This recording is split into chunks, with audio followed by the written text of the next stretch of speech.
Hello, ladies and gentlemen. Thank you so much for tuning in to the SHC Division of Business podcast. This is your host, Ethan Sisk, and today we'll be featuring Nate Ojeda. In today's episode, we'll be covering why Nate chose Spring Hill, his venture in starting his own business, and geopolitics.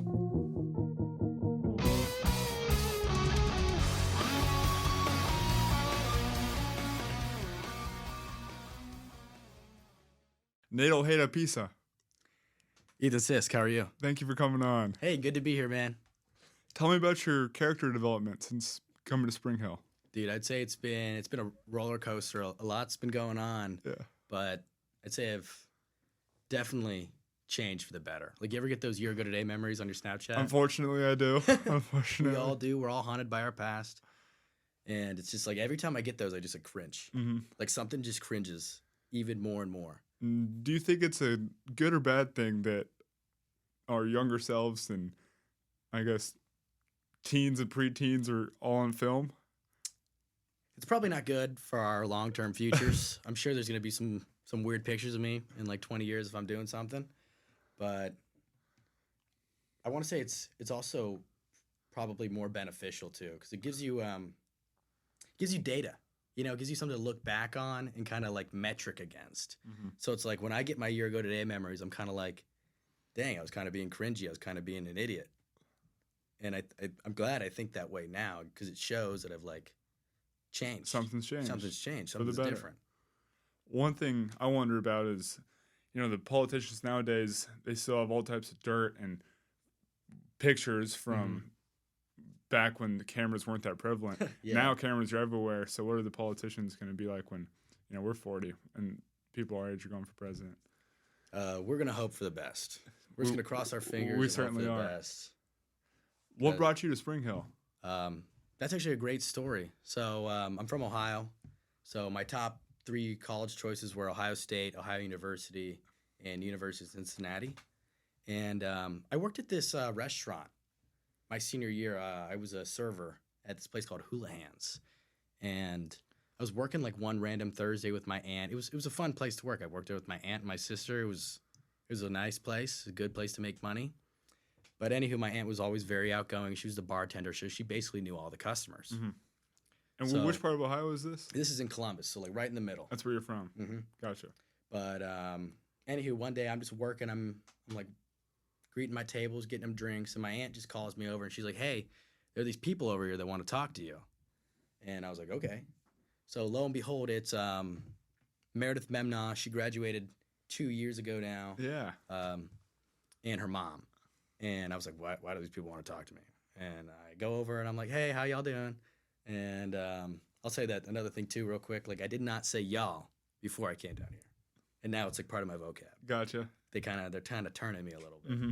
But anywho, continuing with the story, it's I just walked over to the table, I was talking to them, and Meredith and Carrie were very nice, very sweet people, and they were just asking me, like, "Hey, where do you want to go to college? Like, what are you thinking about?" And I told them my top 3, and they were like, "Have you ever heard about Spring Hill College?" And I looked at them. I gave them a weird look. I was like, "No, what is that?" And she's like, "It's this beautiful campus down south. It's in Mobile, Alabama." And she's like, "There's a great scholarship opportunity you can get if you're a qualifying GPA and you have the qualifying background." And I was like, "I think I do." What was the qualifying background? You needed like to show leadership in high school. Yeah, you needed a certain GPA, and then you needed to be from Ohio. How did you show leadership? In high school, I was a part of the Sunny Side Up program. We wore these big yellow shirts with, I don't even remember what was on them. It was like a sun, and it was cool. It was kind of cool. But it was like a student leader group. So it's like the idea was that like all the kids in Sunny Side Up would wear their yellow shirts at the beginning of the year. So like the freshmen would know like, "Hey, I can go up, I can talk to this person. Like, hey, where's my class? What's going on?" Mm-hmm. And then I was also captain of the swim team my senior year. Okay. Which was pretty cool because we had a big team because both the high schools were one team because there wasn't enough money for both high schools. Were they rival high schools? Yeah. You combined over one love for swimming? Yeah, we combined over one love for swimming, and that was a great experience because I think we probably had like 60 kids between the two teams, which was just like, it was kind of chaos, but it was like controlled chaos that was fun. And we had a great boosters club in high school. So they paid for a lot of our events. Like I remember we went bowling. We did a lot of fun little activities. We'd always have pasta parties because we'd carb up before the swim meets. Yep, have to. So yeah, that's basically what I did in high school. I've gained a lot of respect for swimming. I Yeah. didn't do it at all growing up, and then since kind of getting into sports in college, I have looked for swimming Yeah. workouts and that type of stuff. And now I hit up the YMCA. They have in Dallas, they have a great indoor pool that I take advantage of. But man, it's scary when running out of oxygen. Ooh. So it's one of those sports like you wouldn't think it would be difficult, but since high school I quit swimming really because I mean there's no college swim team here, and I actually recently joined this semester a local Mobile swim team. And swimming's tough. Oh, Like it's taken a lot out of me. We only have practice 3 times a week, but it's like only. That's yeah, pretty I good. know, but it still kind of gets me. You know, I'm still kind of getting back into it. Is it like a men's league for swim team? Yeah, it's like it's a co-ed team. It's people from like 18 to like 50. Mhm. I think there's this one girl on the team, and she's like in her late 60s, but she's a trooper. She's a beast. I think a co-ed swim team could boost enrollment on the male side for sure. Yeah, yeah. If Spring Hill invest in a co-ed swim team, please. Another thing, you had an internship Yeah. recently at APM Terminals and Logistics. Yeah, no, that was great. Yeah, so last semester I ended up working at the Port of Mobile, which was a great opportunity. I ended up getting it through the Mobile Chamber of Commerce. Mm-hmm. Miss L is the GOAT, so Miss L is the GOAT. Miss L, if you're listening, we appreciate you. Yeah, she just forwarded the email to all the business students, and it caught my eye. I was like, I'm majoring in supply chain management. I was like, the port is one of the roots of the supply chain. So I was like, this is a great opportunity. I applied, went through like 2 rounds of interviews. Like the first and second round, they were like, you know, you're gonna get it, and I was like, really? And then I got my formal offer about a week later, and then the rest is history. But working there, you want to know more about like the logistics side? Or? Well, yeah, just one thing that interests me about the port is the expansion plan underway. Yeah. How do you expand a port? Well, so the current size, I think it can hold about 500,000 units. So like shipping containers. Okay. And the way you expand it is you really just like, because think about what a port is. It's just like a flat road. It's like a big road, like a big slab of concrete. Just connected to the sea. Yeah, just connected to the sea, and they have cranes to get the boats off or get the containers off. But it's really just like needing more space to put boxes. So what they're doing is they're actually buying out. There's a coal shipyard like right next to APM terminals. Mm-hmm. So in the next year, that'll all be cleared out, and it'll just be paved over, and that's where they're going to expand APM. I think I did a project on this for Miss L's class. Shout out Miss L. But it's going to go from, I think Mobile sits around the 30s or 40s in the nations in terms of largest ports, and it will be bigger than Baltimore by 2026, I think. That's wonderful. What number is Baltimore on the list? Do you know? Baltimore is 14. Okay. So we should be sitting at 14, 13, which is huge. It is. It's huge. And it's the second fastest growing port. I know that. Mm-hmm. And Walmart recently moved its distribution center to West Mobile. Yeah. Which is drawing a lot of the smaller fish in because, you know, they know the work that Walmart puts in deciding where a location should be. Yeah. Are you familiar with the intricacies of how the port is actually expanded? You said like it's drudging to clear out the. Oh yeah. So right now floor. they the biggest point of expansion is the size of like the depth of Mobile Bay currently is not deep enough for bigger ships. Gotcha. So they've been dredging for a couple of years now, and they should be able to take like ships twice the size, which would have twice the capacity. So like more boats, more boxes, you need more space to put boxes. Are you familiar with the dredging process? Like fairly, they just kind of in my head, they just kind of like take big hooks and they scoop it out, and they Yeah. just do that over and over and over until it's deep enough, which is insane. Does it just get piled up on the sides where the ships can't pass? Yeah, it just kind of gets piled up on the side, and they move it or spread it out. I think it's phenomenal for the city because they can give us, we'll appear a lot more lucrative to bigger companies that take on shipments. I was at a real estate event and they brought a lady in from the Chamber of Commerce to speak, and she said that Mobile is pivoting from competing with ports on the Gulf like Houston, New Orleans. Now we're going to Savannah and the one in South Carolina. Mm-hmm. So I wonder why that is. Do you have any idea? So probably something to do with the demographics of what is being produced in Savannah and Georgia. I know in terms of like long-term trends in U.S. manufacturing, they moved a lot of car manufacturing from the Midwest to the South. Yes. So why is that relevant in Alabama and why is that relevant in Mobile?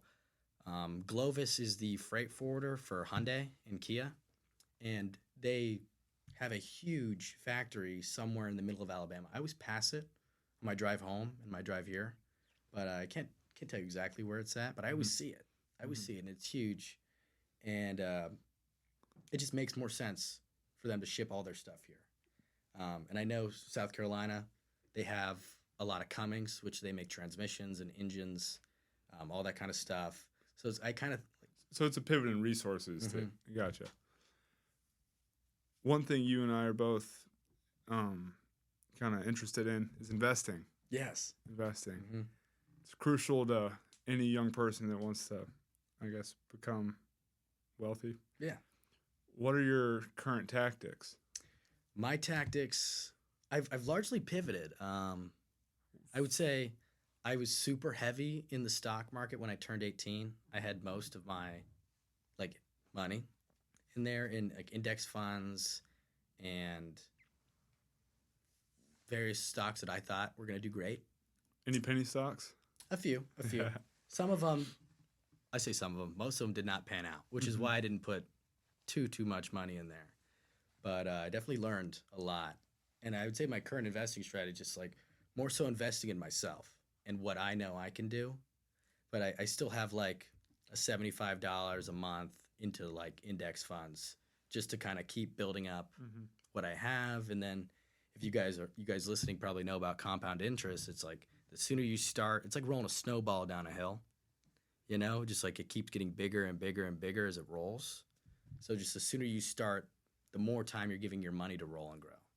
The number one rule in compounding is don't interrupt it unless you have to. Yeah. There's all types of charts and stuff, but one I saw and love is that it shows a person that invests, let's say, I can't remember the numbers exactly, but 10,000 at age 25, and then continually puts a small sum of money in each month, compared to a person that invests 3,000 at age 18. The 18-year-old started way earlier and just lapped the 25-year-old. It's all about getting the ball to roll. Yeah, coming from the north too, from Ohio. I made snowmen as a kid, so that snowball metaphor just kind of really gets me because I remember really hit home. Yeah, I remember making a little snowball, and first it started out really small, and then you get it big enough to where you just kind of roll it on the ground, and then it just gets out. Well, what's the difference in people from Ohio to Alabama? The culture. Is Southern hospitality? I come from Texas, so not that far away. Far, but still south. Is Southern hospitality that prominent, do you feel? Yeah, no, Southern hospitality is real. But also coming from Ohio, we have that Midwest hospitality. So it's a little different, but it's more, I would say the pace down here is slower, more relaxed, and kinder. Most of my interactions with strangers here are just they're the sweetest people. They're like, hey, how you doing? Yeah. And I'm like, I'm good. How are you? And it's I find myself talking to someone I don't even know. It's just, it's nice. It's a nice change of pace. So I feel like people aren't in a rush. It's good to kind of just take it easy sometimes. I agree. I agree. On the investing, Psychology of Money, the book. Yeah, good book. You're a fan? Yeah, I read it in high school about 3.5 years ago now. But a lot of good points in there. I got through it recently. Oh, you recently read it? Yes, and there's a lot I took. They kind of mentioned and quoted Buffett a lot. Yeah. And that really, I mean, him and Munger are the forefathers. Yeah. So let's touch on some points. Yeah, let's touch on some. So a few things, I was kind of trying to refresh myself before this so I wouldn't be like, oh, what was the book about? Yeah. But Hans Morgan wrote a great book. It's basically about viewing money not rationally, like not as a rational problem, but as a psychological problem. It's more like how you treat it versus like how you think about it, which might be kind of confusing. Another little add to that, he said it's like you have to be reasonable and rational. It's like a reasonable thing to, your portfolio is down 30% in 1 year. Yeah. The reasonable thing is to pull your funds. But rational, taking all other years into context, that it's going to be up the next year. So you got to stay patient and let the market do its thing. Yeah, in the book too, he even gave an example about Apple stock. He gave some random example about during the financial crash, like the reasonable thing to do would be to pull out all your money because all the stocks are crashing. Even Apple, he bought it for whatever and it was down like 60%. The reasonable thing would be to sell it, but the rational thing was, if you're sure that this is a good stock and you're sure about the company, the fundamentals and their vision, it's rational to just keep it and let it pan out. And now that guy, even in the book, he said that guy's probably sitting on the beach sipping Mai Tais. Yeah. He probably made so much money. He's chilling. But I would say the coolest topics they talked about would have to be probably like having enough. Like what is enough money? Because we're in business, but like what is enough for you? Like what is enough? It's all perspective, and like there's one story of a guy that was a multimillionaire and committed some insider trade to make a small percentage of what his net worth is, and then lost it all because of that. And from somewhere else, someone told me that like true happiness is wanting nothing at all. Yeah. Just being completely content with what you have. And I think that's so true.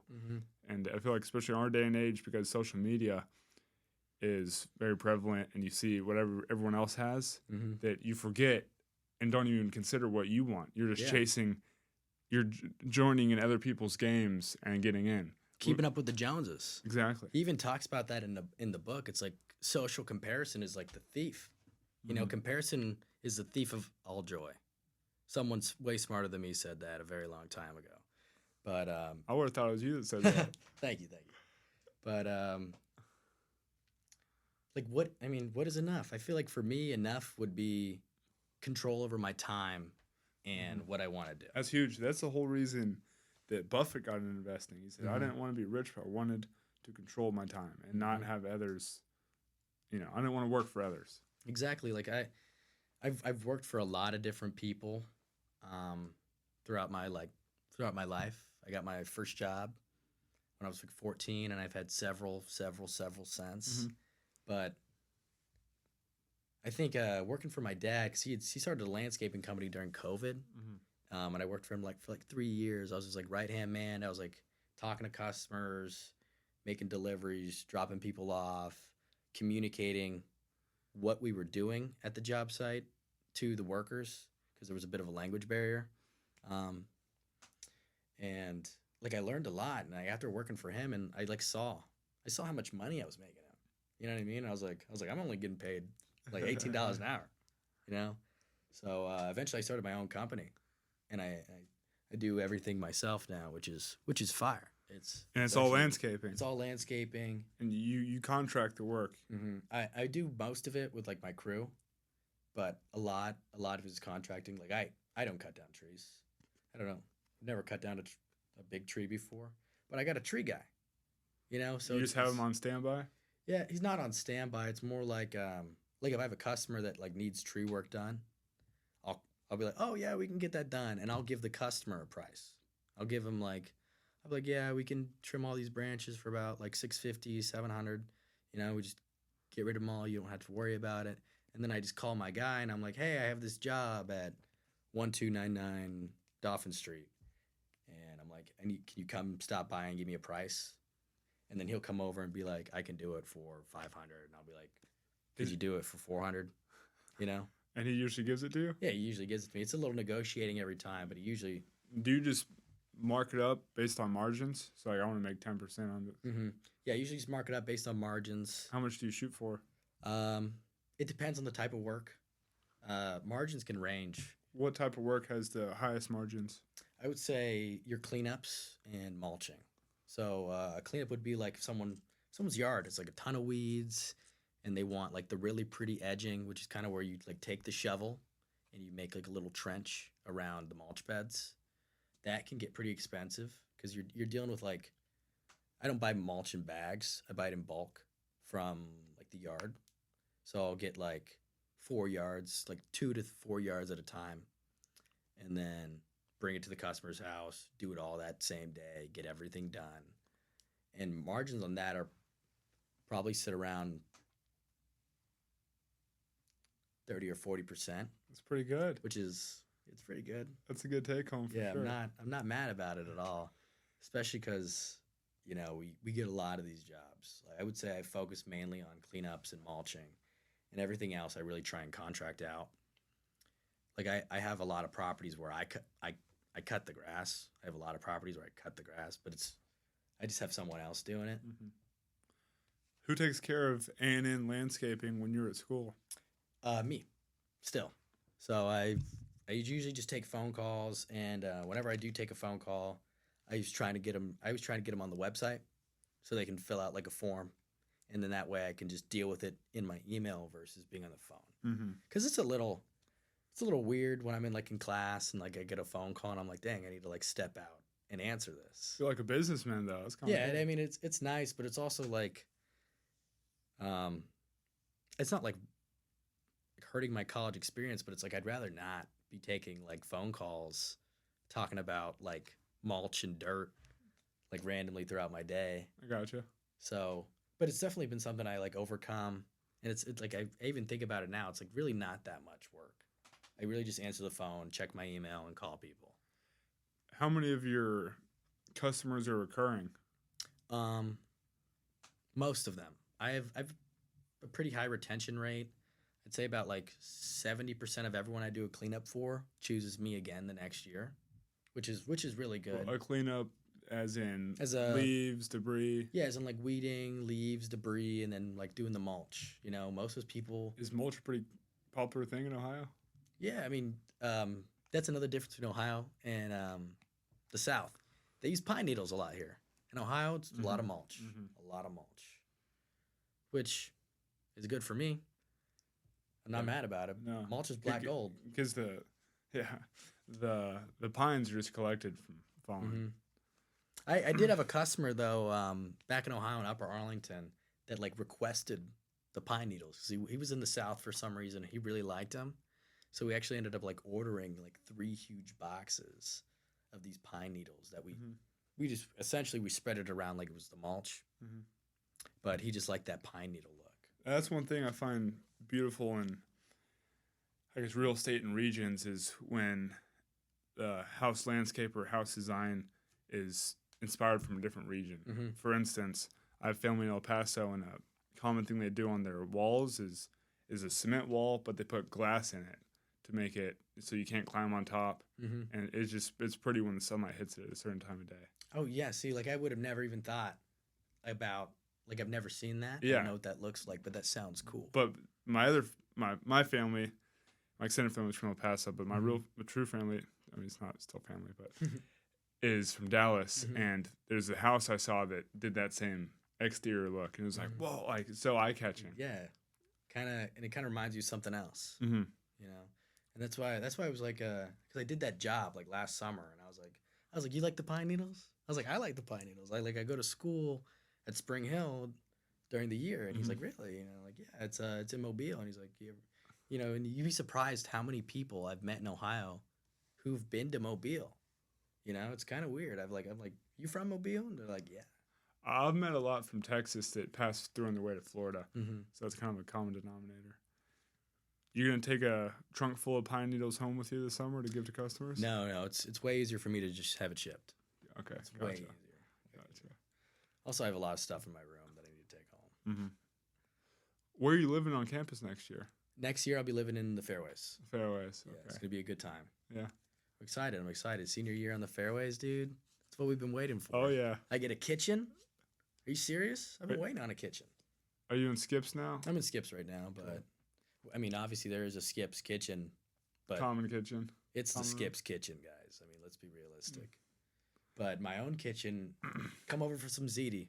Okay, I'll cook you some of my mom's ziti recipe. Deal. Yeah, dude. What is your ethnicity? My ethnicity, I am half Hispanic, and then I am half Italian.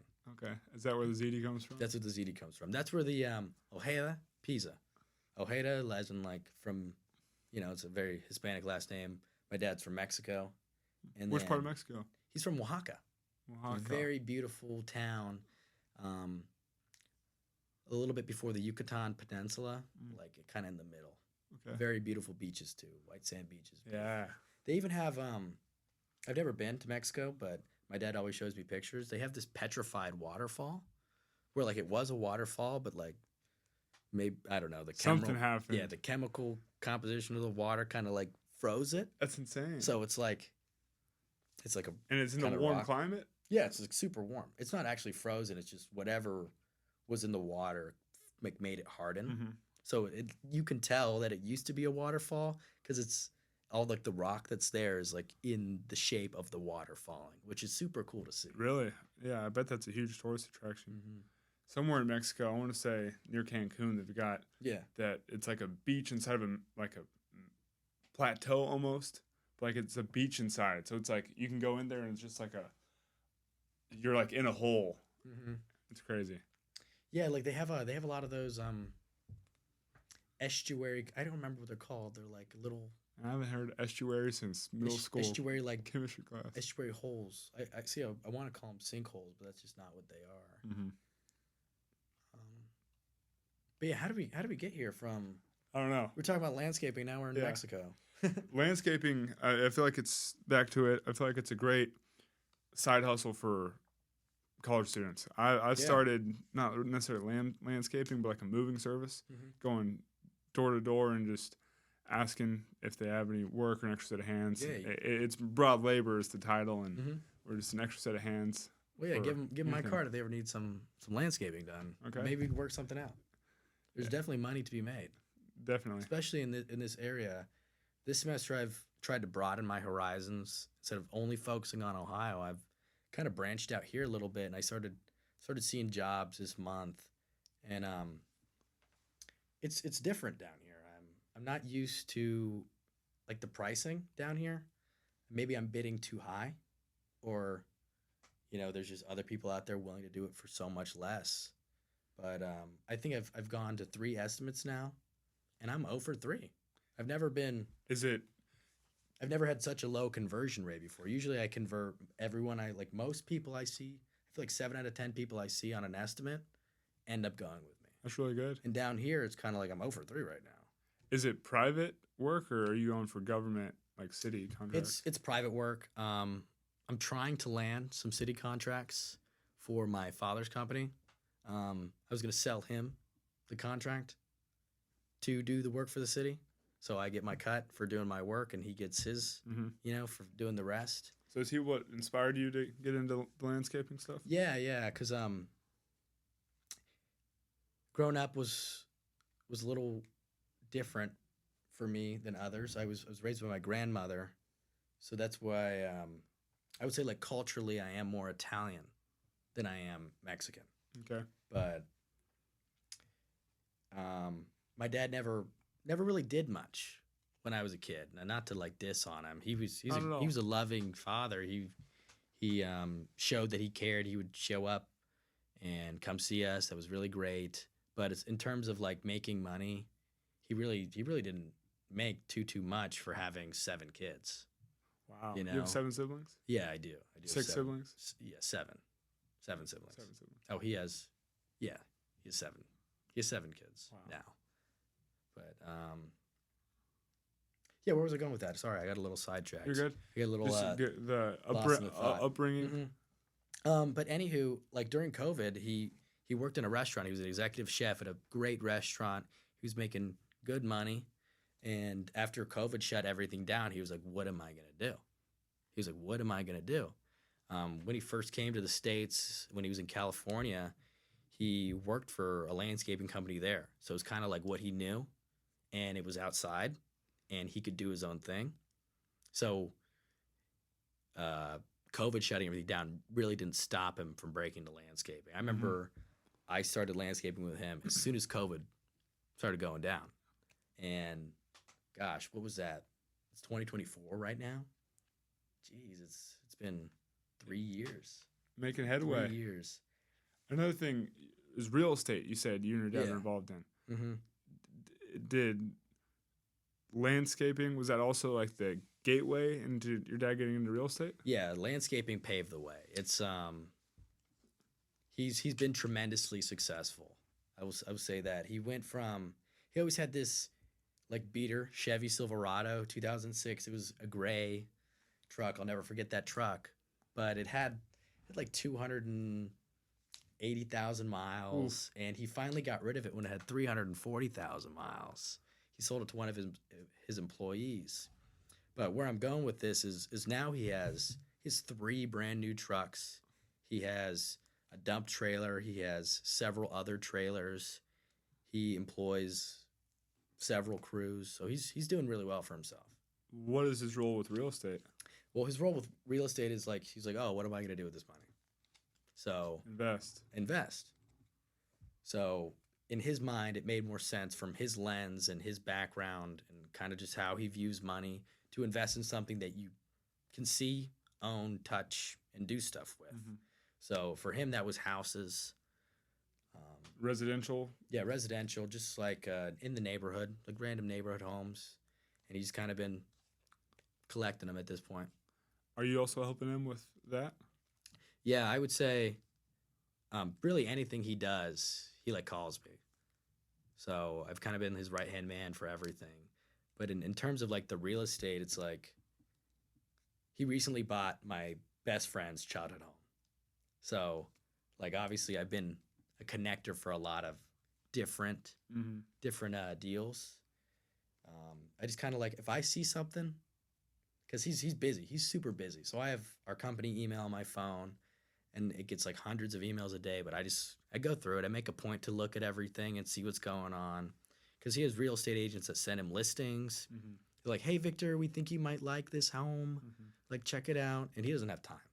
So I'll just like do some quick searches. If the price is right, in a good neighborhood, somewhere that's like up and coming, I'm like, hey. I'm like, this wouldn't be a terrible decision. I'm like, you know, the rents would be X amount. Your costs would be X amount. I just kind of break it down for him into something digestible and something where it doesn't take him a lot of time to figure out the details. Like I kind of present it to him in a format where he can just make a decision. What are the normal size homes you look for? Not too big. I'd say around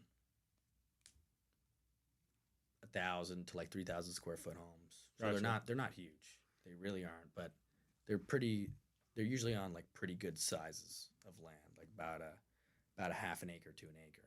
What's the median home price in Columbus, Ohio? I don't know that off the top of my head. Or what's the price of the homes that y'all are going for?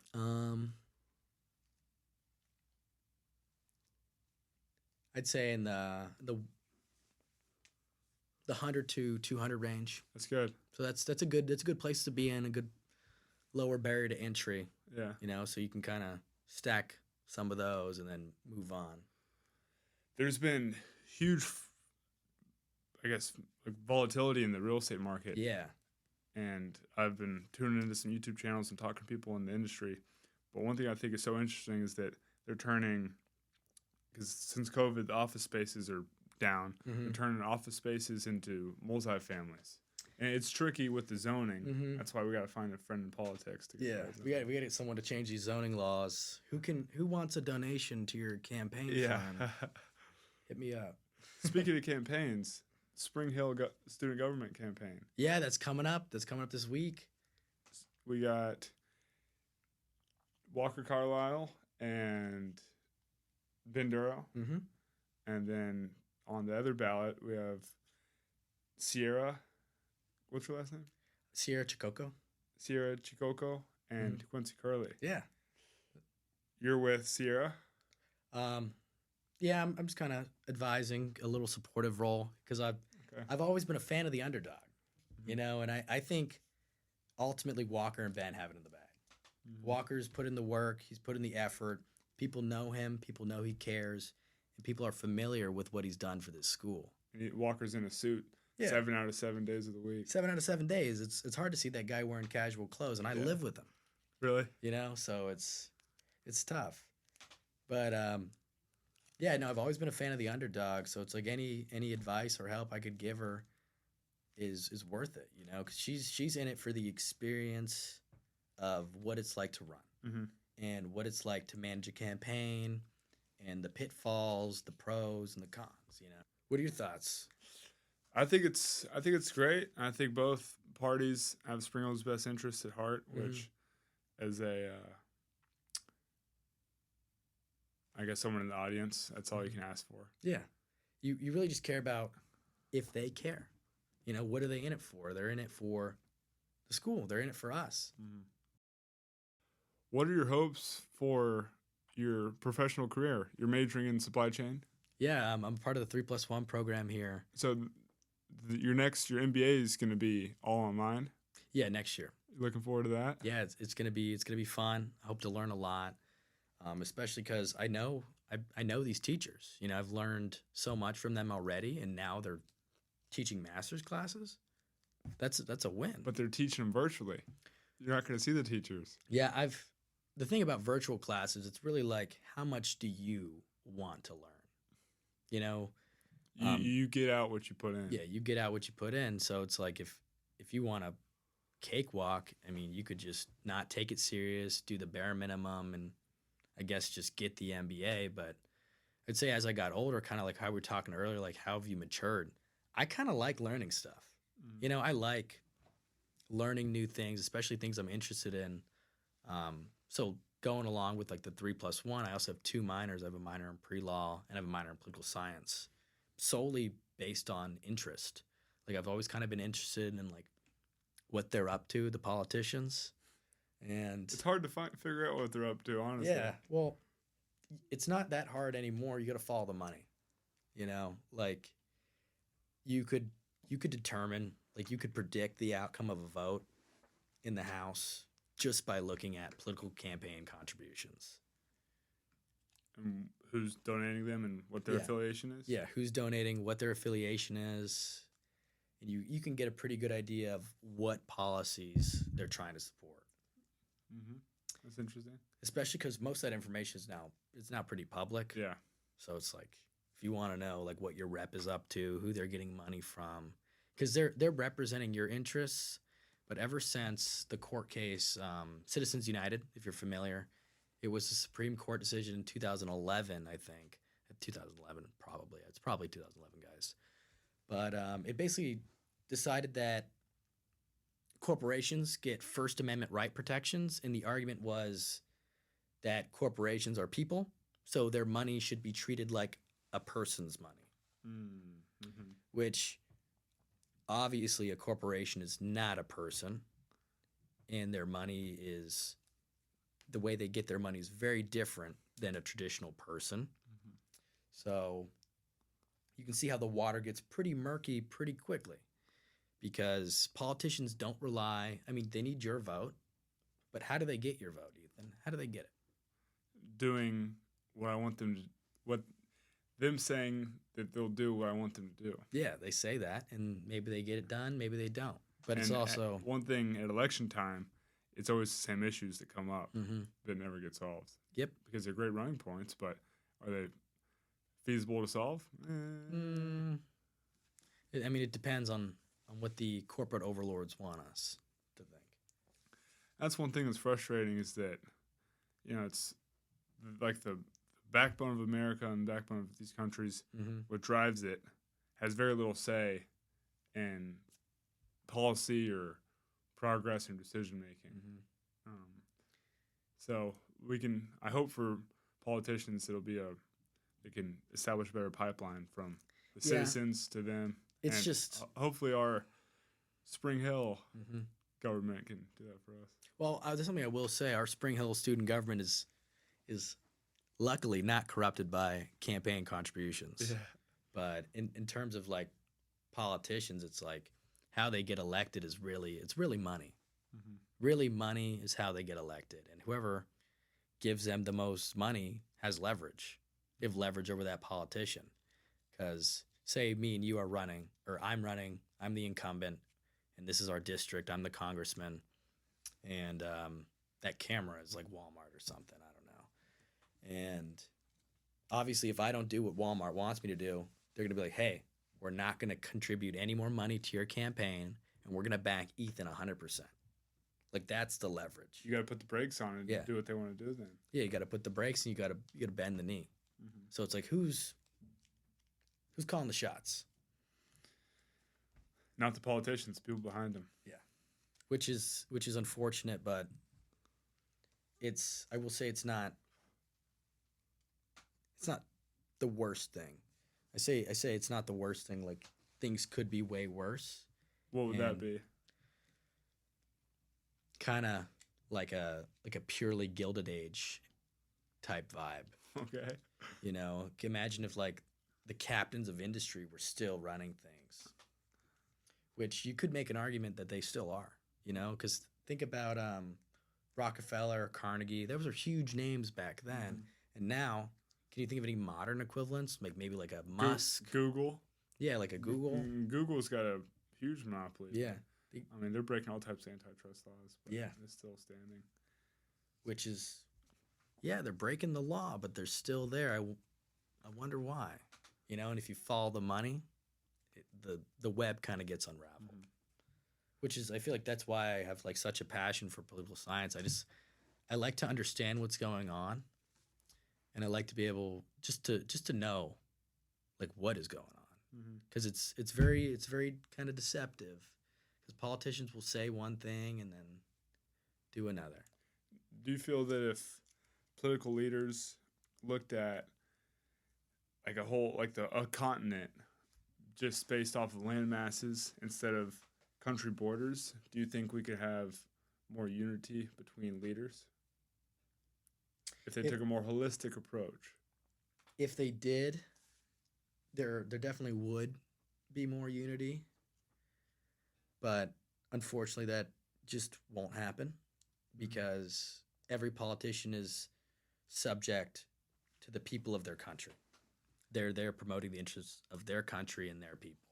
And that's just like the real politic, the real politic, the realism of politics. It's like it's us, them, There's a lot of divisions, and every country's there supporting what they want. They want to maximize their good and minimize their bad, no matter what. Gotcha. Well, I think we're getting close to 5 o'clock. Yeah. You're taking off for the Shape Retreat. I went to one sophomore year. And how was that? It was good. It was a abnormal weekend, to say the least. Define abnormal. We were singing songs and praising God the whole time, and I love to praise God, but I usually don't have the whole weekend to do it. So it was a nice change of pace. And we went to Florida, so Perdido Key, so it was a good change up. That's good. I usually save the praising God for Sundays, but I'm not sure what to expect from Shape. What influenced you to think about going? I've a couple good friends that are going, and they were like, "Nate, I think you should do it," and I'm like, yeah, like it would be fun, But this is all going to get retconned. This is all getting retconned. But I want to stay because we're doing a thing tonight, and it's going to be fun, you know. And I'm going to drink a lot of beer. So me and my 24 pack are going to go insane. And then we have fake wedding on Saturday. Yeah. That's tomorrow. I've never missed a fake wedding. Neither have I. And I will not miss this one. Good. Gabe and Peyton. Yep. That's an exciting match. A little height difference. But Yeah, but you know they can figure it out. Love is a strong thing. Love is strong.